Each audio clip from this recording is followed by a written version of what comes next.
Hi, Goddess of Love here again. Kamusta kayo dyan, mga goddess ko? So, anong meron? Anong ganap sa ating mga goddess dyan, no? So, yeah, another reading na naman tayo today for the sign ng Aries, no? So, yeah, tignan natin ano ang love situation ng ating mga Aries right now, no? So, yeah, tignan natin, no?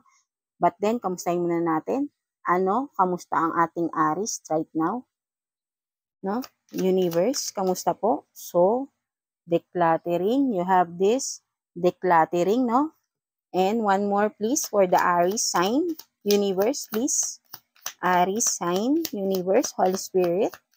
One more card for the Aries, please. Universe, one more card, please. For the sign ng Aries. So, you have this jar of dreams, no? So, tignan natin. Para sa ating mga Aries. So, you have this decluttering, no? For some of you, Aries, no? Maybe you are literal na nag-resign sa inyong job, no? For some of you, no?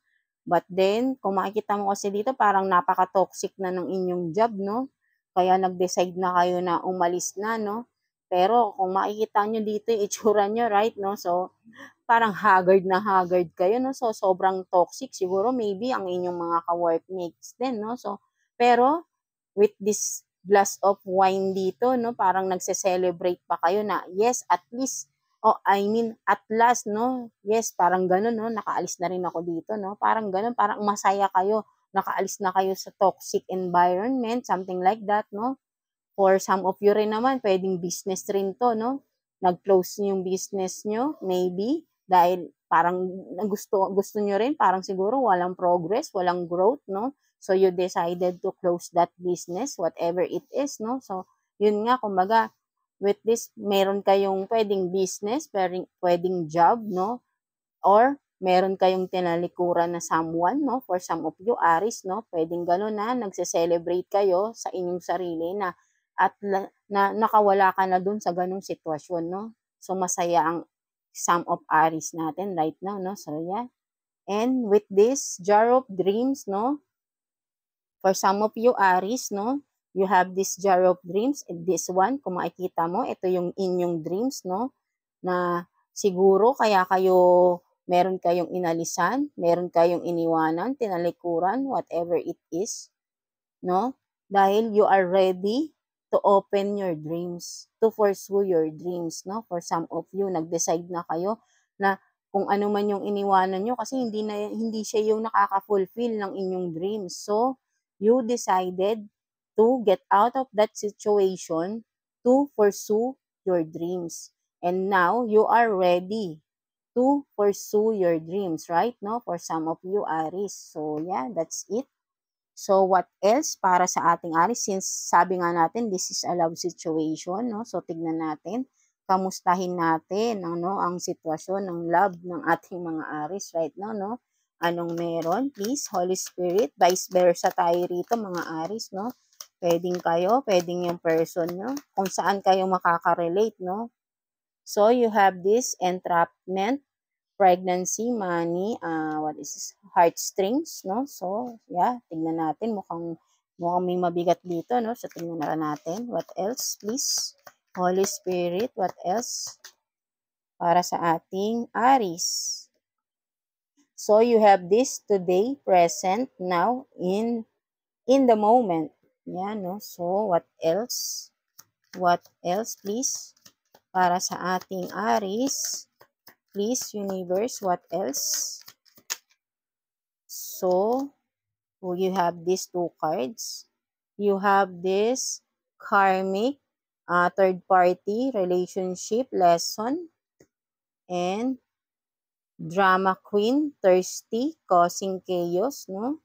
So, may nakikita na tayong scenario dito, no? Maybe this is happening at this present time, no? So, for some of you, Aries, no?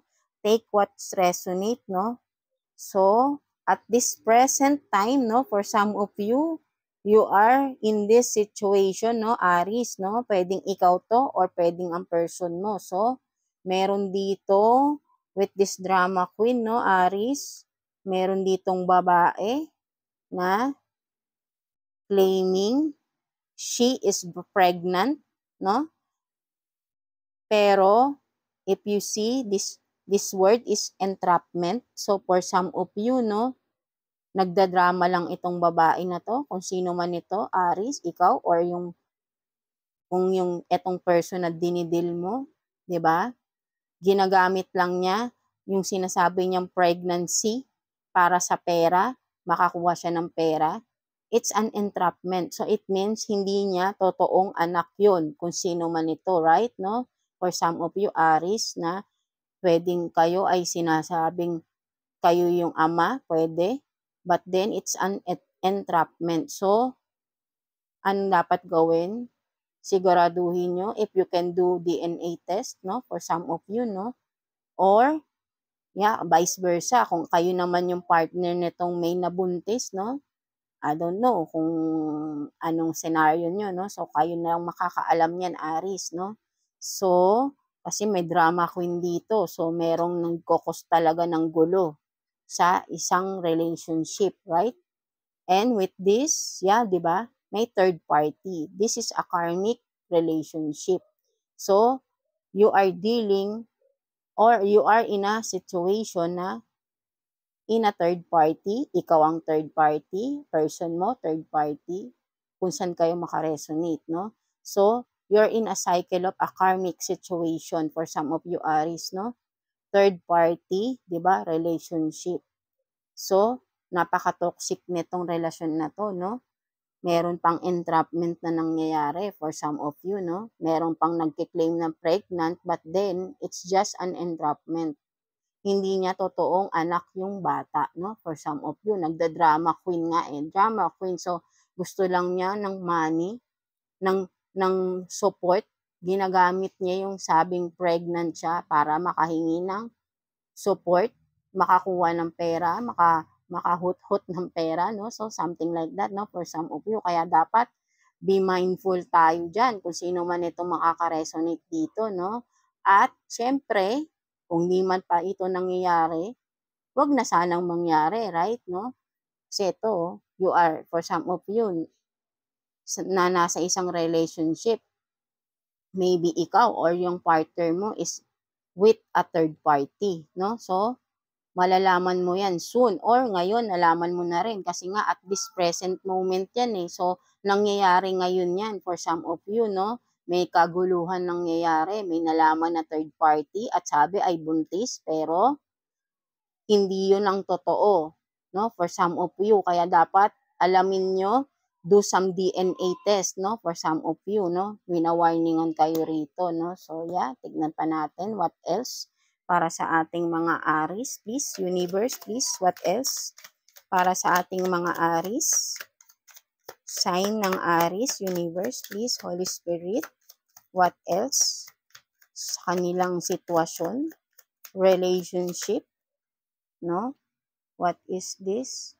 So, you have this family, blood ties, inner circle. So, what else? Para sa ating Aries, Universe, please. What else? No? So, meron ditong third party, no? So, ingat-ingat kayo dahil yung kadil nyong person na nasa third party is kung sino man, lalaki, babae, sino man ang babae ay sasabihin buntis, but then it's just an entrapment para makakuha ng pera, no? So, What else, please? What else, please? Para sa ating Aries, sign of Aries, please, Universe, Holy Spirit, please.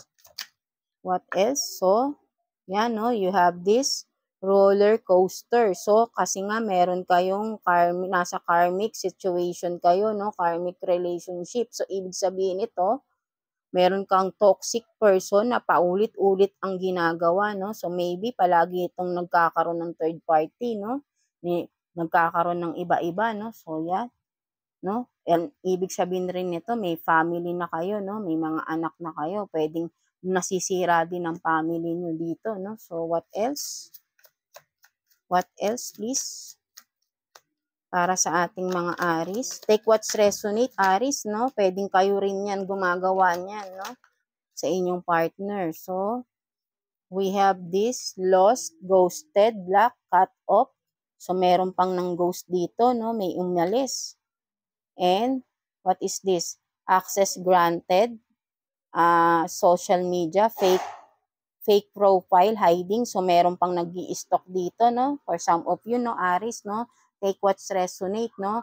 May someone din na nang i-stalk sa inyo on social media, no? Tinitignan kayo using fake profile, no? I don't know kung sino naman itong person na to na nag-i-stalk sa inyo. So, kailangan maging aware din kayo sa pagpo-post nyo, no? So, mas okay na maging private na lang kayo sa social media, right? No? So, meron ditong nag-aano sa inyo, nag-i-spy 'di ba? Na may inaalam siguro regarding sa inyo. And for some of you, no, pwedeng related rin ito sa karmic relationship kung nandoon kayo sa ganong sitwasyon, no? Merong nang iwan dito, maybe nga yun, no? Yung person nyo is sumama na dun sa babaeng sabi ay buntis, no? Iniwan kayo, ginost kayo, binlock kayo, no? So kaya siguro etong person na ng block, ng ghost, gumawa ng fake profile at ngayon ini-spy kayo, no? Take what's resonate, no? Vice versa tayo rito, no? So ayun nga, no? And what else? Please, para sa ating Aries, no? Nasira ang inyong family, no? Regarding that third party, no? So, you have this on the table, offer, proposal, commitment. So yeah, tignan natin ano yan. What else? Ano po ito? What else para sa ating mga Aries? So, hamster wheel, surviving daily hustle, no? So, for some of you, no, kasi nga, nagkaroon din ng gulo, no, sa inyo, no, parang, you are, kumbaga, kayo yung nagsusustento sa pamilya nyo ngayon kasi iniwan kayo ng inyong partner, no? Kaya, at least nakaka-survive ka pero mahirap, kumbaga, survival mode kayo, no? Kung sino man itong nasa inyo ang mga kids, no, right, no? But then, for some of you, there is an offer coming. For some of you, soon, di ba? Merong mga offer na magbubukas, proposal, pwedeng new person, new job for some of you, no? Career, di ba? And, tignan pa natin. Ano pang sitwasyon pwede? Nangyayari. This is a present moment, di ba? At this time, you are in a survival mode, no? For some of you, no? Kasi iniwan kayo ng person nyo, no? Kasi family kayo, iniwan sa inyo ang kids. So, kayo ang nagsusustento ngayon dahil yung inyong partner ay sumama sa iba na sabi ay buntis. But then, yun pala ay hindi pala buntis yun. Or, maybe, hindi sa kanya yung bata. Ay, take what's resonate, no? So, nalalaman nyo na siguro ngayon yan kasi this is happening at this present moment daw eh. So, yeah.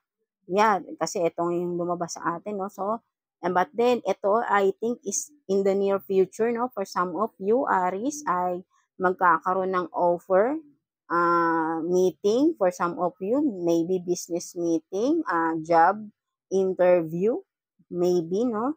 So, doors are opening. For some of you, may mga opportunities na darating. Iba-ibang energies naman kasi ang ating nakukuha, right? So, what else, please? Universe, para sa ating Aries sign. Please, what else? Para sa ating Aries. So, you have 2 cards na lumabas. So, tignan natin yan. Ayusin lang natin to. So, yes. You have 2 cards lumabas. So, you have this tick-tock, deadline, time is running out, and then ascension, spiritual path, awakening. So yeah, for some of you, Aries, no, if you are aware, no, for some of you, you are in your spiritual awakening, no, for some of you, no, may pagbabagong nangyayari sa inyo spiritually, nagkakaroon kayo ng more deeper connection kay God. sa universe, no? For some of you, no? So, you are in the right path, no? You are ascending, no? For some of you, kumbaga, lumalawak yung inyong connection, mas tumitibay yung inyong connection with God right now, no? For some of you, maybe dahil nga dumaan kayo sa mga pagsubok, no? So, parang ang nangyari, kumbaga, mas naging connected kayo kay God, no? Parang ngayon, sinurrender, kumbaga, some of you is sinurrender nyo yung inyong sarili kay God na parang sinasabi nyo, kayo nang bahala, ano man itong pinagdadaanan mo ngayon, no, Aries, no? So, yeah. So, confirmation ito na you are doing the right thing, no, to surrender, no, surrendered with God, no, to God, right, no, so, and for some of you is TikTok deadline, time is running out, so maybe for some of you ayun nga, ay pwedeng this is an, ano ba to, parang, ano ba yung babala, or awareness, or beware, something like that, no, parang, you are in, kasi nga, ito, merong lumabas dito, di ba, drama queen, no? So, kumbaga, TikTok, kailangan, wag mo nang patagalin to, kung sino man itong nagdadrama sa iyong buhay, no?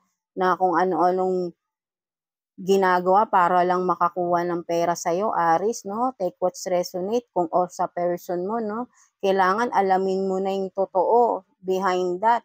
Dahil meron ng ano rito na, kung ito man yung sitwasyon mo, sabi ay siya ay pregnant, no? But then, it's just an entrapment, no? So, bago mahuli ang lahat, kailangan mapatunayan mo na ito, bagay na ito, nang hindi ka na magamit-gamit pa, Aries, no? Right, no? So, yeah, ayan ang sitwasyon ng ating mga Aries, no? So tignan natin anong advice or message sa ating mga Aries, no? Advice or message para sa ating Aries, please, Holy Spirit. One more card for the message or advice para sa ating Aries, please. Para sa ating Aries, message or advice para sa ating Aries. Sign of Aries. So, yun, may lumabas. So, you have this gratitude, no? So, for some of you, Aries, na parang ang sinasabi dito is, if this is a message for some of you na, kumbaga, you are napaka-humble na tao, no? Kumbaga, you are just accepting the blessings, and then, kumbaga, parang, yung hindi ka man humihiling ng kung ano-ano, but then you are contented, 'di ba? Kung anong meron sa inyo ngayon, you are being thankful, and you are feeling blessed by God, 'di ba? Kumbaga, kumbaga ang gratitude is a higher perspective, or higher ano ba to? Yung kumbaga, masaya tayo, kontento tayo, but in a higher level type, 'di ba? Ayun yung pagkakaano ko rito, pagkakaintindi ko. Kumbaga, yung saya, yung contentment mo is napaka-taas. Hindi lang yung basta masaya, ibang klase na parang iba yung pakiramdam kasi ng being gratitude, no? Iba yung, kumbaga, basta it's a higher level ng pagkasaya. For me, ayun yung nakikita ko rito. And, ayun ang message, no? But then, if this is an advice for you, Aries, no? So, sinasabi sa'yo rito, with these scenarios na, kung ikaw man yung Aries na nagloko sa iyong partner, no? And right now, you are in this situation because this is a present time, no? You are dealing with a third party, no? Napunta ka sa magulong sitwasyon, no? Ngayon, at meron kang third party situation na parang nahihirapan ka ngayon, no? Kasi sinasabi, buntis or something like that, no? So, sinasabi rin sa'yo, this is an advice, Aries, no? Sabi sa'yo ni universe, ni God is, dapat na matuto kang makontento kung ano yung meron ka. 'Di ba? Yung partner mo, matuto kang makontento sa partner mo. Walang nagkukulang kung walang naghahanap, 'di ba? Dapat ang partner is give and take. Kung sa tingin mo may pagkukulang sa partner mo, so punan mo na lang yun para sa kanya, hindi hahanapin mo sa iba. Para hindi ka nagkakaroon ng problema. So, right now, you are this one. 'Di ba? Reverse. You don't have this gratitude right now kasi nasa magulong sitwasyon ka, Aries, right, no? For some of you, or vice versa, ang person mo ngayon is nasa magulong sitwasyon, di ba? You don't have this gratitude, wala kang contentment, hindi ka masaya, lagi kang naghahanap ng bago, right? So, anong naging result? Napunta ka sa isang toxic relationship, ginawa mong toxic relationship, toxic ang inyong family, 'di ba? Nasira ang iyong family. So, this is an advice na dapat makontento tayo kung anong meron. At together sa ating partner, kayong dalawa, together kayong mag-grow, 'di ba? Pagkukulang sa walang perfect kasi, 'di ba?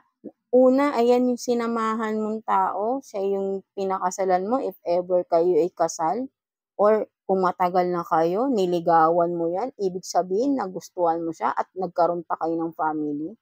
But then, maghahanap ka pala ng iba, 'di ba? Right? Anong nangyari? Nasira ang iyong family, 'di ba? You don't have the gratitude. Even yung family mo is kawawa, 'di ba? And remember, whatever it takes, whatever scenarios na ginagawa natin sa buhay, ginagawa natin mga kung ano-ano sa buhay natin, always there is what? May balik yan. Kung ano man ginawa natin sa buhay natin, sa kapwa natin, good or bad, bumabalik sa atin yan. Gumawa tayo ng good, babalik rin din sa atin yung good. Pag good ang ginawa, kasi kung ganito yan pag bumalik sa atin yung ginawa natin, it's 3 times, 5 times. Kaya kung good yung ginawa mo, it's 3 times, 5 times, 10 times, na good rin ang babalik sa'yo. But then, kung masama, di ba? 10 times ang balik. So, ngayon, napunta ka sa karmic relationship, right? No? So, ayun ang ina-advise sa'yo rito, Aries, kung ikaw yung nasa sitwasyon na toxic, nilagay mo sa toxic situation ang iyong masayang family, right? No? So, but then, kung ikaw man ito, nakikinig ka, nanonood ka, may time ka pa, you have this tick-tock deadline, time is running out, 'di ba? Baguhin mo yung sarili mo, 'di ba? Or kung kayo may person na ganito, if there is still a time, if there is still a chance, pwede niyong tulungan yung partner niyo, even na naghiwalay na kayo, tulungan niyo siyang magbago, 'di ba? Wala namang taong hindi kayang magbago kung gugustuhin, right? But then, kung talagang ayaw din magbago, wala na tayong magagawa. But at least, we tried our best to change that person, or ikaw, itry mong baguhin ang sarili mo. Diba? Kausapin mo si God, Aries, diba? Connect with God so you can feel this gratitude. Right? So, yeah, that's it, Aries, no? I hope naka-resonate kayo sa ating reading today. And, yeah, thank you for watching, Aries. And I hope to see you again sa ating next reading. And please, like and subscribe sa ating channel. And, yeah, that's it. God bless you all. And, yun lang na dapat makontento tayo kung anong meron tayo at palaguin natin kung ano yung meron tayo, right? 'Di ba? Tayo lang din ang nagbibigay talaga ng problema sa sarili natin. So, dapat hindi tayo nagsisisi rin ng ibang tao kung ano man yung nangyayari sa buhay natin dahil tayo ang may gawa kung ano man yung nararanasan natin, right? No? So, yeah, that's it mga Aries, no? So, God bless you all, no? And please, yeah, no? Like and subscribe sa ating channel, no? So, that's it, Aries, no? So, yeah, thank you, Aries.